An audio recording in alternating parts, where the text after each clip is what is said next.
The sun was setting over the research outpost on Varan 7. D1 walked through the garden area, checking the perimeter like he did every evening. He was a security officer, and this was his job. The gardens were peaceful, full of strange plants from different worlds. Scientists grew them here to study how they survived in new places. D1 liked this part of his patrol. It gave him time to think and to practice his breathing exercises. He had learned martial arts back on Earth, in a small school in Korea. His teacher had taught him that fighting was not about winning. It was about protecting. It was about staying calm when everything around you was chaos. The outpost was quiet tonight, too quiet. Thalvara stood on the upper observation deck, her crystalline skin reflecting the orange light of the setting sun. She was Velkori, a species known across the galaxy for their military power and advanced weapons. She held her energy rifle with practiced ease, scanning the horizon through her optical enhancer. She found humans interesting. They were so fragile compared to most species, yet they spread across the stars with surprising speed. They had no natural armor, no built-in weapons, no advanced senses, just soft skin and determination. It seemed impossible that they survived at all. The alarm shattered the peaceful evening. Red lights flashed throughout the outpost. A recorded voice announced the emergency in 3 languages. Raiders, armed raiders attacking the research facility. D1's training kicked in immediately. He turned and ran toward the main building where the armory was located. His teammate Hyunseo was somewhere ahead of him, already moving. They needed weapons. They needed to organize a defense. But the raiders were faster than expected.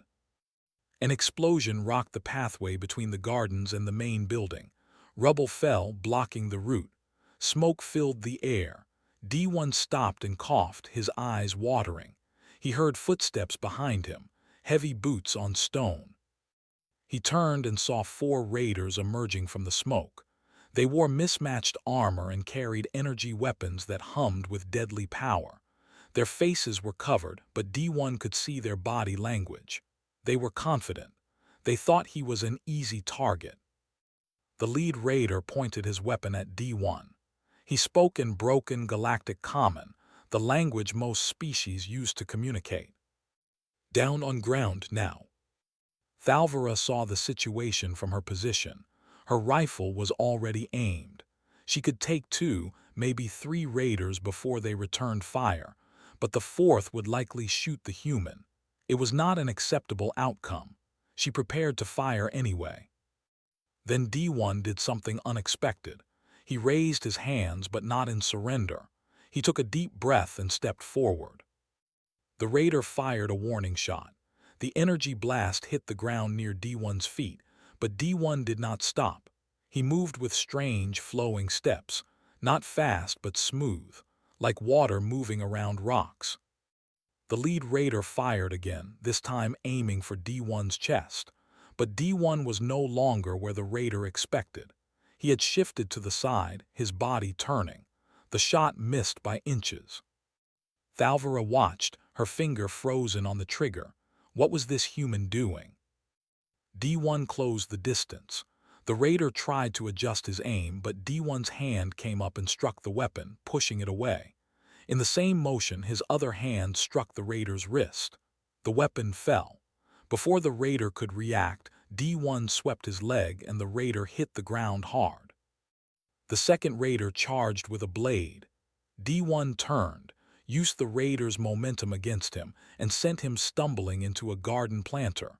A quick strike to the back of the neck and the raider collapsed, unconscious but alive.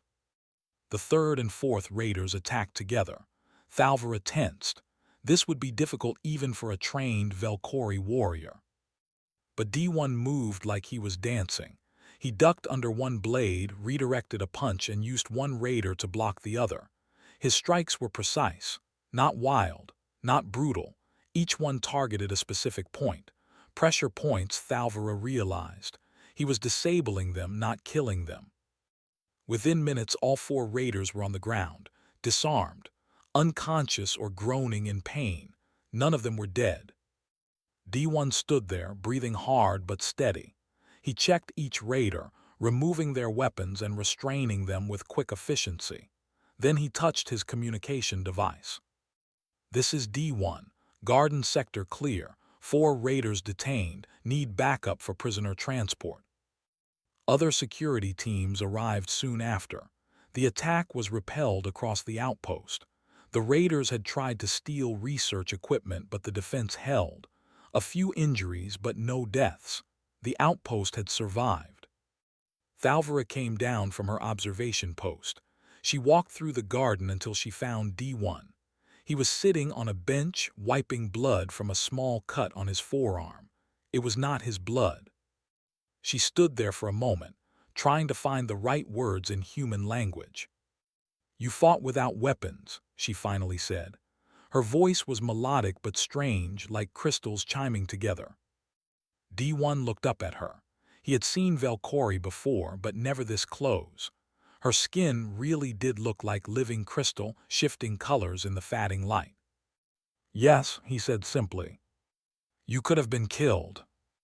"Maybe, but I was not." Thalvira's skin shifted to a pale blue. Confusion. She had been studying human expressions and body language, trying to understand them better. "Why did you not kill them? They would have killed you." D1 stood and looked at the detained raiders. Medical staff were treating their injuries now. "Because killing should be the last choice, not the first one," he said.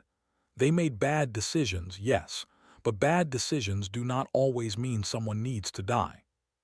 "That is inefficient," Thalvira said. "Dead enemies cannot attack again." "Dead enemies cannot change either," D1 replied. "Cannot learn, cannot become something better." Thalvira's skin flickered through several colors. This concept was alien to her. In Valkyrie military training, they were taught to eliminate threats with maximum efficiency. Mercy was a weakness. Hesitation cost lives.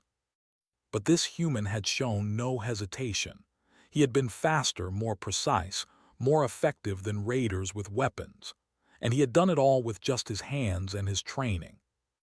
"What you did," Thalvira said slowly, "this is human combat." "One kind of it," D1 said. "There are many styles, many ways, but they all teach the same thing at their heart." "What thing?" D1 looked at her directly.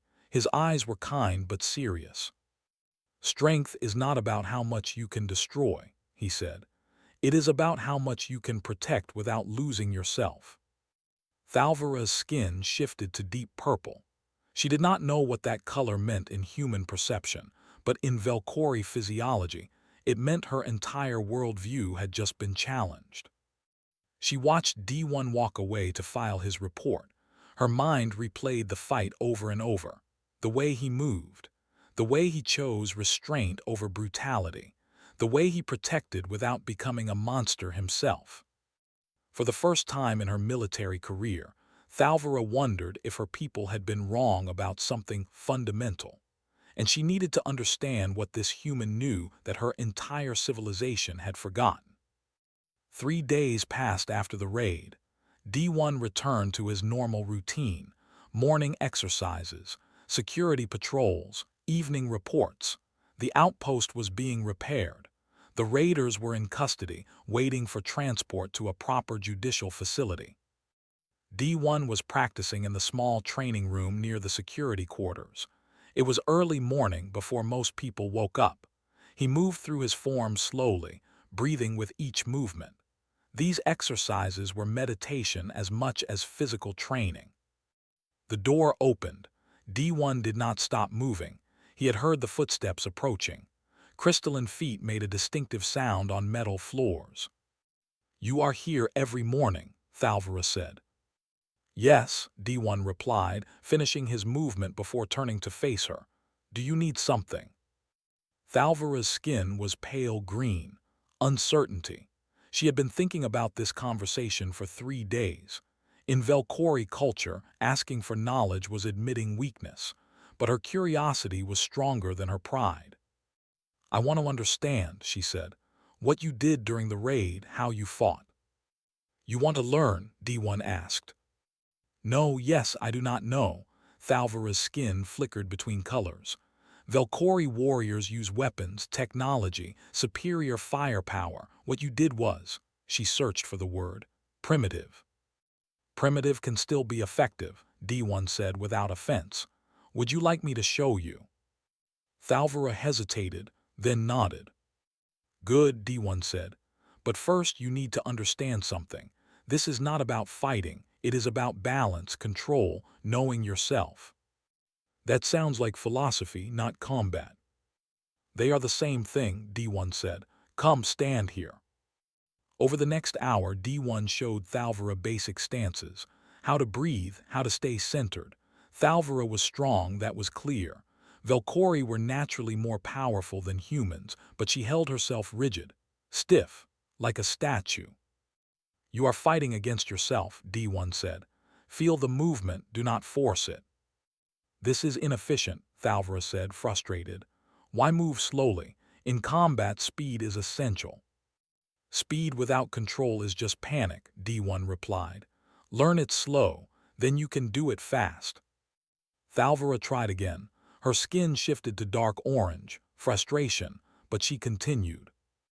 The next evening she came back, and the evening after that. Jaiwu, the outpost physician, noticed. She was sitting with D1 in the cafeteria when Thalvara walked past, her eyes following D1's movements. Your alien friend is very interested in you, Jaiwu said with a smile. She is interested in learning, D1 corrected. If you say so, Jaiwu laughed. But I have seen that look before. That is not just academic curiosity. D1 shook his head but said nothing. He had noticed that Thalvara's skin colors changed more around him lately. He did not understand Velkori color language well enough to interpret it. The training sessions continued. Thalvara was improving. She was starting to understand the principles, how to redirect force, how to use an opponent's strength against them, how to strike with precision rather than power. One evening, during practice, D1 was demonstrating a defensive technique. He gently guided Thalvara's arm into the correct position, adjusting her stance with his hands. Thalvara's skin suddenly flashed bright white. She pulled away. Did I hurt you? D1 asked, concerned. No, Thalvara said quickly. Her skin was now cycling through several colors rapidly. No, it was just unexpected. The touch. Yes. D1 remembered reading that Velkori were not very physical with each other. Touch meant something different in their culture. I apologize, he said. I should have asked permission. It is acceptable, Thalvara said, but her skin remained bright, for training purposes. They continued, but the atmosphere had shifted. Thalvara seemed distracted. Finally, she stopped and turned to face D1 directly. Do you have a mate bond? She asked suddenly. D1 blinked. The question came from nowhere. You mean a spouse, a partner? Yes. No, D1 said. I do not. Why do you ask? Thalvara's skin went dark blue. She turned away. Simple curiosity, nothing more. But it was clearly more than that. D1 could see it in the way she held herself, the way her skin continued shifting colors. Thalvara, he said gently, is something wrong? No, I must go. Duty shift begins soon. She left quickly. D1 stood there, confused. He had clearly said or done something significant, but he did not understand what. The next day, Youngmi found him. She was the cultural liaison for the outpost, responsible for helping different species understand each other. We need to talk, Youngmi said, about you and Thalvara. There is nothing to talk about, D1 said. I am teaching her some defensive techniques. Do you know what teaching combat means in Velkori culture? Youngmi asked. D1 shook his head. Youngmi sighed. In their society, combat training is intimate, very intimate. When a Velkori teaches someone to fight, it means they consider that person worthy of protection. It is often how courtship begins. D1 felt his face grow warm. I did not know. And physical touch during training. That is even more significant.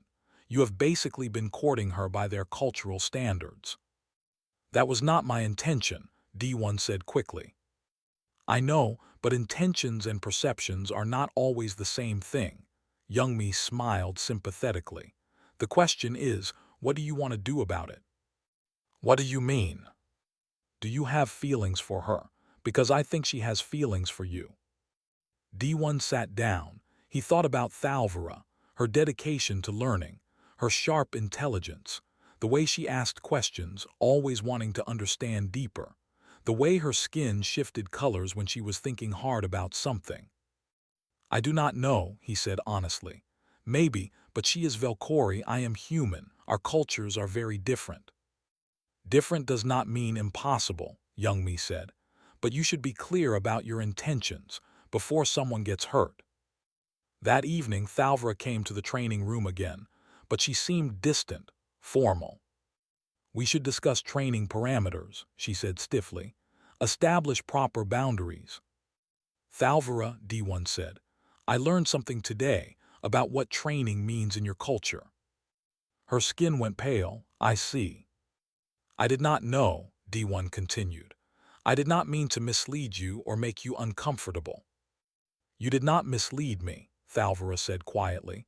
I knew you did not understand the significance. I chose not to explain it. Why?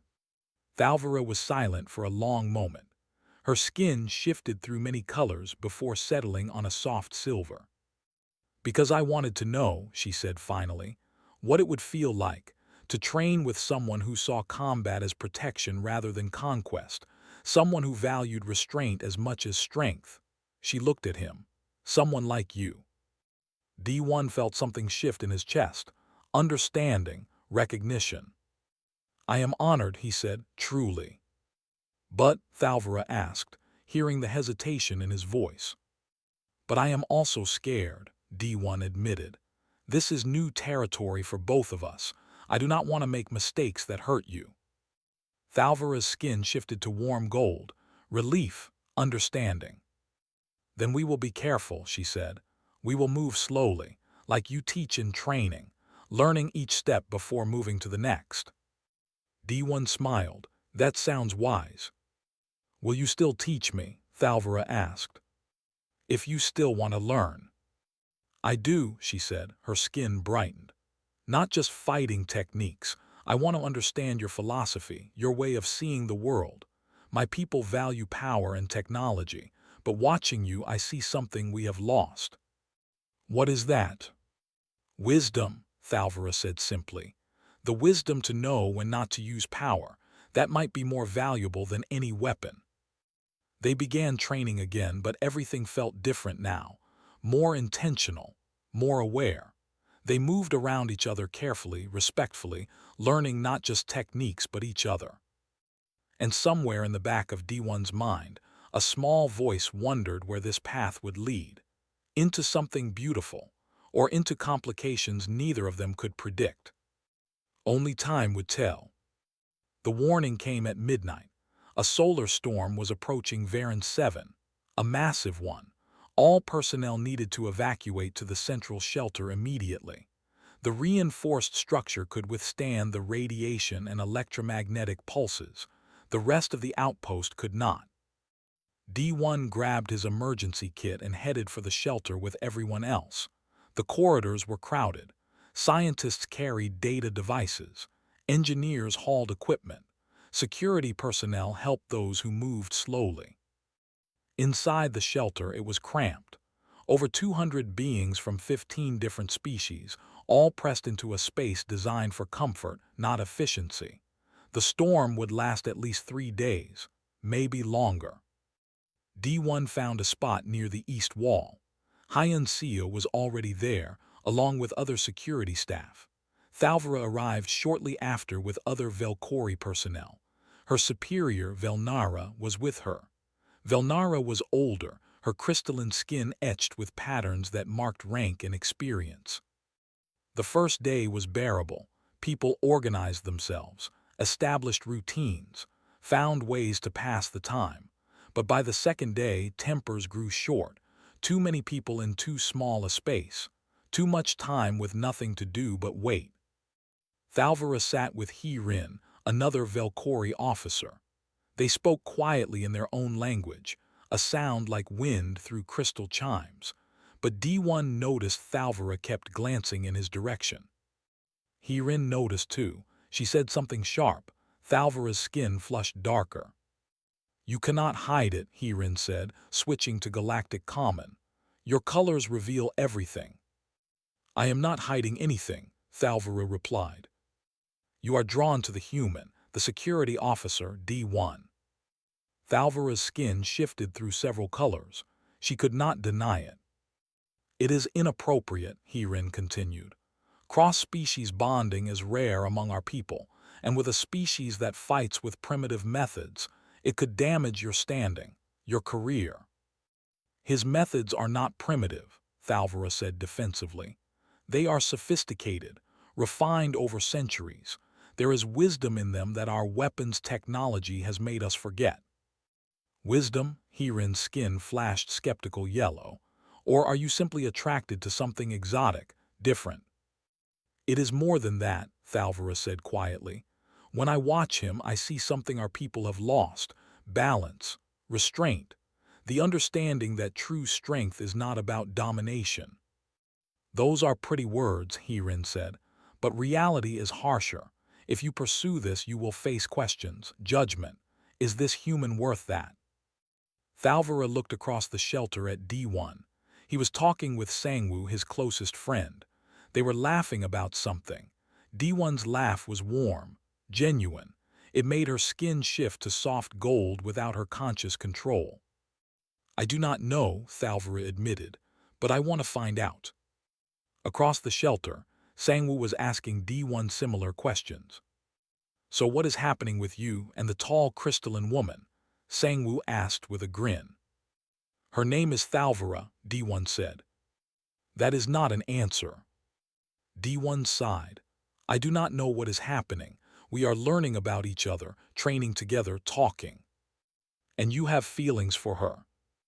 "Maybe, yes, I think so." D1 ran his hand through his hair. "But it is complicated. Our cultures are so different. What if I make mistakes? What if I hurt her without meaning to?" "What if you do not try and regret it forever?" Sangwoo countered. "Life is complicated, D1. Feelings are complicated. That does not mean they are not worth pursuing." Before D1 could respond, the lights flickered, once, twice. Then they went out completely. Emergency lights kicked in, but they were dim, red and weak. People murmured nervously. "Power fluctuation," someone announced. "Backup systems engaging." But in the confusion and darkness, something else was happening. Movement in the shadowed corners. Raiders. The ones who had infiltrated before the lockdown. They had been hiding, waiting for an opportunity. They emerged now, weapons drawn, 5 of them. They moved quickly, grabbing people: Jaiwoo, Hyeon-seo, Youngmi, others, hostages. "Nobody move," the lead raider shouted. "We want transport off this planet, and supplies, medical supplies, food and fuel. Give us that and nobody dies." The shelter erupted in panic. People backed away. Security personnel reached for weapons that were not there. Everything had been stored outside the shelter to prevent accidents in close quarters. D1 assessed the situation quickly. 5 raiders, 8 hostages, weapons pointed at innocent people. Standard hostage protocols said to wait for negotiation. But these raiders looked desperate. Desperate people made unpredictable choices. Thalvara saw D1 moving, not toward the raiders but positioning himself, getting angles, reading the situation like he had taught her to do in training: see everything, understand everything, then act. D1 stepped forward, his hands visible and empty. "Wait," he said calmly. "Let us talk about this." "Stay back," the lead raider shouted. "I am staying back," D1 said. His voice was steady, calm. "I just want to understand what you need. Medical supplies, you are hurt." The lead raider hesitated. D1 saw it, a moment of uncertainty. "We have sick people," the raider said. Children, the colony's out here, nobody cares about us. No supplies, no help. We were not trying to hurt anyone, we just needed medicine. Then why did you attack us? D1 asked. Because nobody gives freely, the raider said bitterly. In this galaxy, you take or you die. That is not always true, D1 said. He took a small step forward. If you had asked, we might have helped. Researchers here understand desperation. Many of them came from colonies too. Words, the raider spat, just words. But D1 saw the weapons lowering slightly. The raiders were listening. That was good. Then one of the other raiders panicked. He jerked his weapon toward Youngmi. His finger tightened on the trigger. D1 moved. Thalvara had never seen a human move that fast. One moment D1 was 3 meters away. The next, he was on the raider, his hand striking the weapon away. The blast hit the ceiling.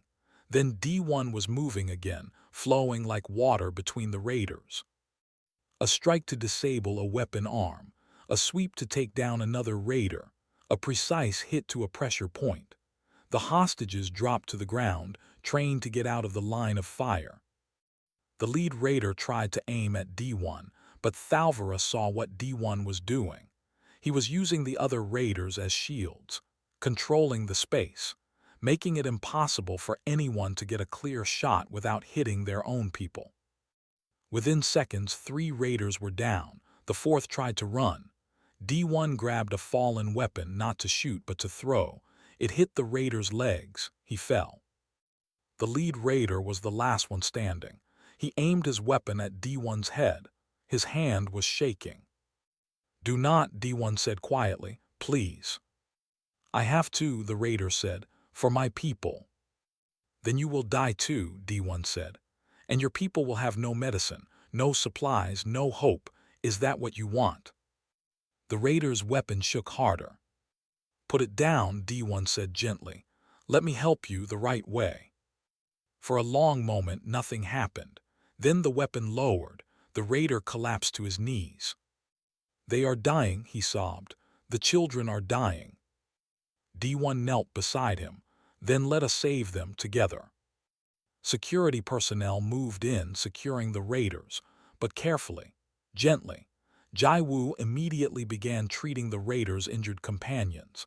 Other medical staff prepared emergency supply packs. Bora, the outpost commander, made a decision. "We will provide medical assistance, under supervision. These people need help, not punishment." Thalvara pushed through the crowd to reach D1. He was breathing hard, a cut on his cheek bleeding, but he was alive, safe. Her skin was flashing colors she could not control. Relief, fear, admiration, something deeper she did not have words for. "You could have been killed," she said. "But I was not," D1 replied. He smiled at her. "Are you okay?" That simple question, that concern for her when he was the one who had just risked everything. Something broke inside Thalvara, some wall she had built, some barrier her culture had taught her to maintain. The words came out before she could stop them, in human language, heavily accented but clear. "I wish you were my spouse." The shelter went quiet. Everyone nearby heard it, understood it. Cross-species relationships were not forbidden, but they were rare, shocking, complicated. D1 stared at her, his eyes wide. Thalvara's skin flashed bright white with panic. She had not meant to say it, not like this, not in front of everyone. But she could not take it back. The words hung in the air between them, heavy with meaning and possibility and all the complications that would follow. The solar storm passed. Life at the outpost returned to normal, except nothing was normal anymore. Everyone had heard what Thalvara said.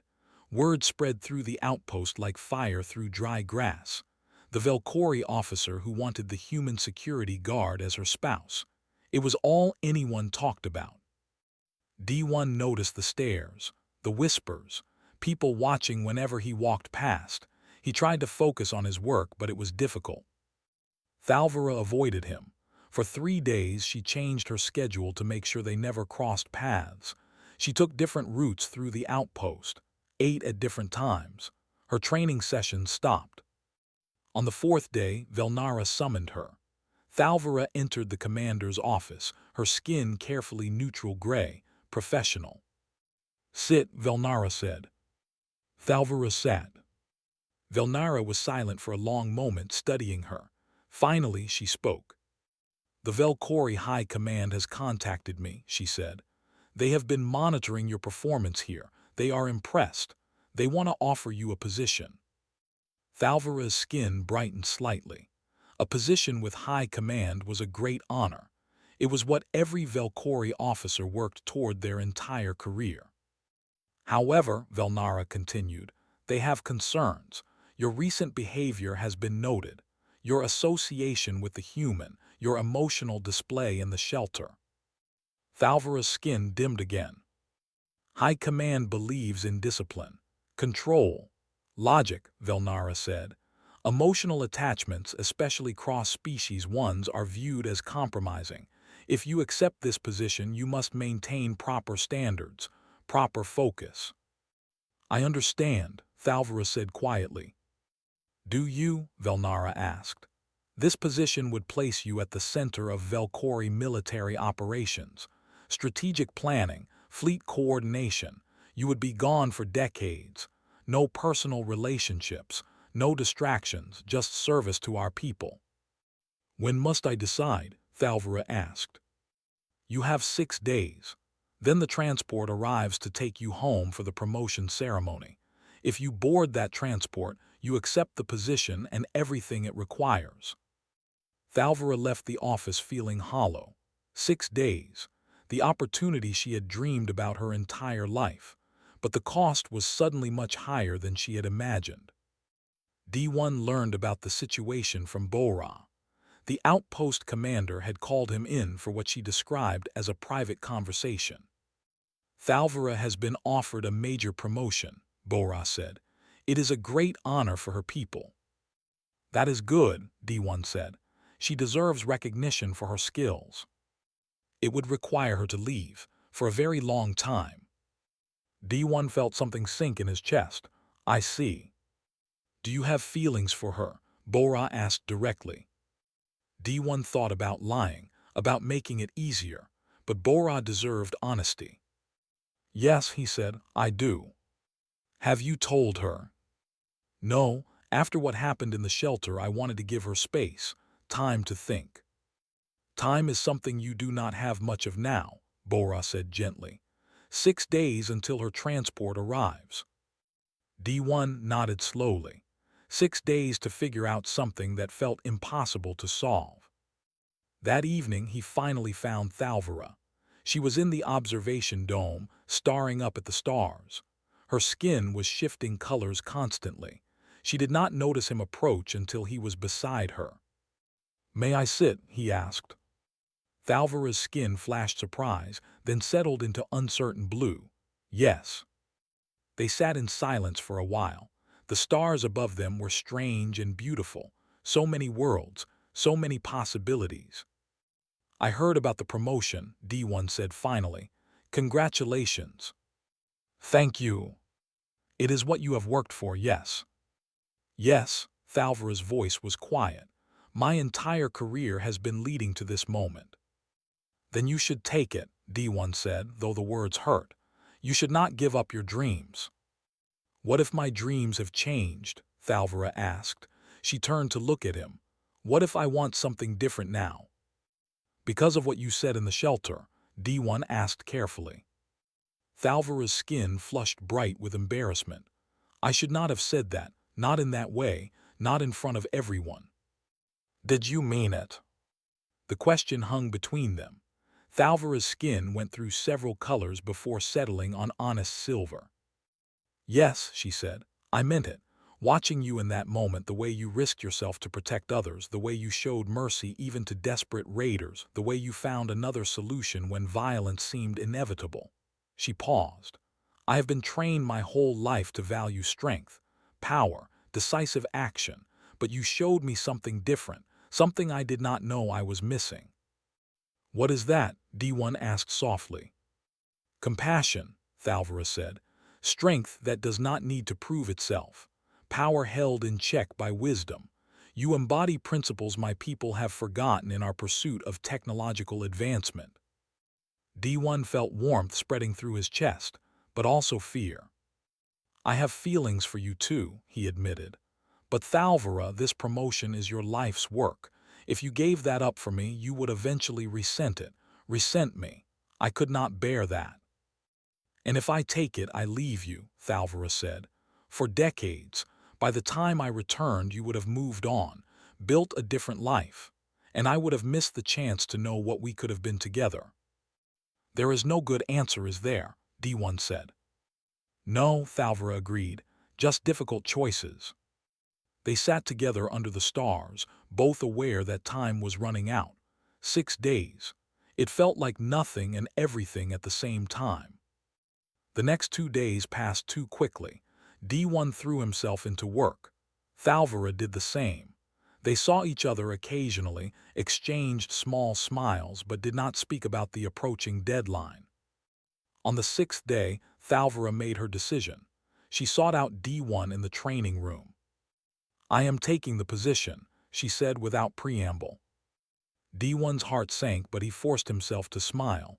That is the right choice. You should be proud. Will you be here when I return? Thalvara asked. Decades from now, will you wait? I cannot ask you to assume that, D1 said honestly. Life is uncertain, we both know that, but I will remember you, always, what you taught me, what we shared. Thalvara's skin shifted through colors rapidly. Pain, regret, acceptance. I leave tomorrow morning, she said. Will you come to say goodbye? Of course. But neither of them moved. They stood there, close enough to touch but not touching, wanting to say more but not knowing what words could possibly be enough. Then the alarm sounded. Not the raid alarm this time, something different. The structural integrity warning. Something was catastrophically wrong. They ran to the command center together. Bora was already there, her face grim. The Eastern Research Section, she said. Complete system failure. The support structures are collapsing. We have 7 researchers trapped inside. Standard rescue equipment cannot navigate the unstable areas. How long do they have? D1 asked. An hour, maybe less. I will go, D1 said immediately. It is a death sentence, Velnara said. She was there too, monitoring the situation. The structure could collapse completely at any moment. Then we should not waste time arguing, D1 said. He looked at Thalvara. I could use someone who understands tactical analysis, someone who can read structural patterns and guide me through. Thalvara understood what he was really asking. One last mission together. One last chance to work side by side. I will go with him, she said. Thalvara, your transport leaves in hours, Velnara protested. If you miss it. Then I miss it, Thalvara said firmly. Her skin was determined orange. Those people need help now. Velnara started to object again, then stopped. She looked at Thalvara for a long moment, then at D1. Something shifted in her expression. Go, she said finally, both of you, and come back alive. They geared up quickly. D1 moved with practiced efficiency. Thalvara checked her equipment twice. They had worked together enough now that they did not need many words. They understood each other's rhythms. At the entrance to the collapsed section, they paused. The structure groaned ominously. Dust fell from the ceiling. Ready? D1 asked. Ready, Thalvara confirmed. They went in together, into the darkness and danger, neither knowing if they would come back out, but certain that this was where they needed to be, together. The collapsed section was worse than D1 had imagined. Metal beams hung at dangerous angles. Walls had buckled inward. The floor was cracked and unstable. Every step could trigger another collapse. Watch your footing, Thalvara said. Her voice was calm through the communication device. She was scanning the structure with her equipment, reading stress points and weak areas. The support beam 3 meters ahead. It will not hold much weight. Understood, D1 replied. He adjusted his path, moving around the dangerous area.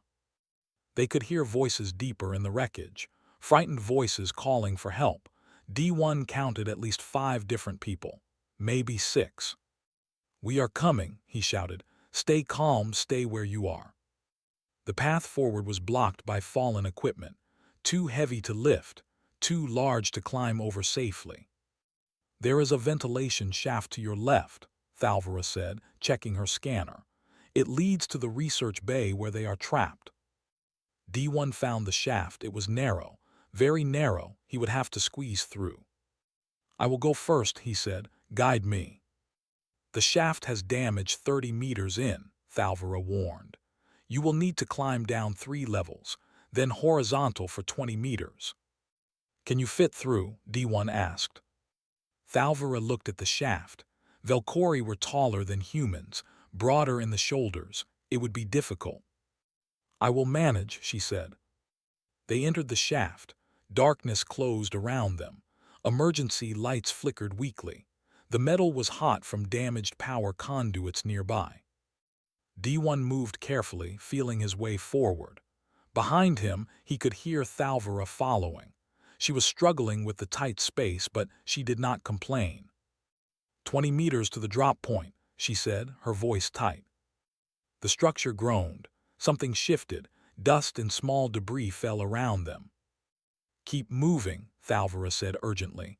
"The northwestern support just failed. We have less time than we thought." They reached the drop point, a vertical shaft going down. There were ladder rungs, but many were missing or bent. D1 tested them carefully before putting his weight on them. "How stable?" he asked. "Not very," Thalvora admitted, "but it is the only way." D1 began climbing down, hand over hand, testing each rung. The metal creaked under his weight. One rung broke completely. He caught himself before falling, his heart pounding. "Careful," Thalvora called down. "Always," D1 replied, though his hands were shaking. They made it down all 3 levels. The horizontal section was easier, wider. They could move faster now. The research bay was a disaster. 7 people were trapped in a corner section, protected by a partially collapsed safety pod. They were alive but terrified. "Thank the stars," one of them said when they saw D1 and Thalvora. "We thought nobody was coming." Among the trapped researchers, D1 recognized 2 faces. One was Velnara, the other was Youngmi. "Commander," Thalvora said, shocked, "what are you doing here?" "Surprise inspection," Velnara said dryly. "Poor timing." "Can everyone walk?" D1 asked, assessing the group. Most nodded. 2 were injured but could move with help. "The route we used to get here is too narrow," Thalvora said. "We need another path." "There is a maintenance corridor," one researcher said, "but it goes through the observation platform. That section took heavy damage." "Show me," D1 said. They moved as a group, slow, careful. Every sound made them freeze, waiting to see if it was another collapse. Youngmi was limping badly. D1 supported her weight. "Like old times," Youngmi said with a weak smile. "You always did like dramatic rescues." "I would prefer boring and safe," D1 replied. They reached the maintenance corridor. It was partially blocked, but they could squeeze through. One by one, they helped each other over and around the obstacles. Then they reached the observation platform and stopped. The platform was mostly gone. A massive gap stretched between where they stood and the exit corridor, maybe 15 meters across. Below the gap was nothing but twisted metal and darkness. "We cannot jump that," one researcher said, panicking. "No," Thalvora agreed. "But look, that support cable, it runs across the gap." D1 saw it. A thick cable, probably used for the observation dome stabilization system. It was still attached on both ends, but it was thin, difficult to balance on. "I will go first," D1 said. "Test if it holds." "D1," Thalvora started. "I am the lightest," he said, "and I have the best balance training. If anyone can cross, it is me." Before she could argue, he climbed onto the cable. It swayed under his weight. He took a breath, found his center, then began to move. One step, then another. Do not look down. Focus on the end point. Breathe with each movement, like training, like the forms he practiced every morning. The cable was slippery, damaged in places. Halfway across, his foot slipped. He dropped, catching the cable with his hands. His body swung over the gap. D1, Thalvara screamed. Hand over hand, he pulled himself back up, got his feet back on the cable, continued moving. He made it to the other side, turned back. It holds, he called, but barely, one person at a time, very slowly. They began crossing. Youngmi went next. D1 talked her across, keeping her focused and calm. Then the other researchers, one by one. Velnara went last before Thalvara. She made it across and stood with D1, watching as Thalvara prepared to cross. "She cares for you," Velnara said quietly. "I did not truly understand until I saw her face when you almost fell." "I care for her too," D1 said. "Then why are you letting her leave?" "Because it is her choice to make," D1 said. "I will not guilt her into staying. That would poison any future we might have." Velnara was quiet for a moment. "You are wiser than I gave you credit for, human." Thalvara began crossing. She was heavier than the humans, and the cable sagged more under her weight. She moved carefully, but D1 could see the cable fraying where it attached to the support structure. "Quickly," he called, "the cable is breaking." Thalvara increased her pace, but not fast enough. The cable snapped, she fell. D1 moved without thinking. He dove, catching her hand as she dropped. The sudden weight pulled him forward. He would go over the edge with her. Then others grabbed him. Youngmi, Velnara, two researchers. They pulled together, hauling both D1 and Thalvara back to safety. They collapsed on the solid floor, breathing hard. Thalvara's skin was cycling through colors rapidly. Fear, relief, something deeper. "You risked yourself for me," she said. "Always," D1 replied simply. They got everyone to safety. Medical teams were waiting. The injured were treated. The structure was evacuated and sealed until proper repairs could be made. Hours later, after debriefing and medical checks, Velnara found Thalvara in her quarters. Thalvara was staring at the wall, her packed belongings ready for the transport that she had missed. "The next transport will not arrive for 2 months," Velnara said. "I know," Thalvara replied. "I missed the promotion ceremony. High Command will not be pleased." "Perhaps," Velnara said. She sat down across from Thalvara. "I watched something today, something I did not expect to see." "What?" "I saw a human risk his life without hesitation. Not for glory, not for recognition, but because it was right, because people needed help." Velnara paused. "And I saw you do the same. You could have let him go alone, kept yourself safe, caught your transport, but you chose differently." "He needed help," Thalvara said. "No," Velnara corrected. "You needed to help him. There is a difference. And in that difference I saw something our people have lost." Thalvara's skin shifted to questioning blue. "Partnership," Velnara said. "True partnership, not based on strategic advantage, not based on hierarchical dominance, but based on trust, mutual respect, complementary strengths." She stood. "I have contacted High Command. I told them what I witnessed today. I recommended a new position, one that would keep you here." "What position?" Thalvara asked, afraid to hope. "Interspecies Tactical Training Program," Velnara said. "We need someone to develop new protocols, to learn from human methods and integrate them with our technology. It would be based at this outpost. Same prestige as the High Command position, but different responsibilities." Thalvara's skin brightened to brilliant gold. "Is this real?" "Very real if you want it." "I want it," Thalvara said without hesitation, "more than anything." Velnara smiled. It was a rare expression for her. "Then go tell that human of yours before he thinks you are still leaving." Thalvera found D1 in the training room. Of course, where else would he be? He was moving through his forms, slow and precise, meditation in motion. She watched him for a moment. This human who had shown her that strength could be gentle, that power could be restrained, that wisdom was as valuable as technology. D1, she said. He turned, surprise and joy crossing his face. I thought you would be at the transport platform. I missed the transport, she said. I am sorry. I am not, Thalvera interrupted.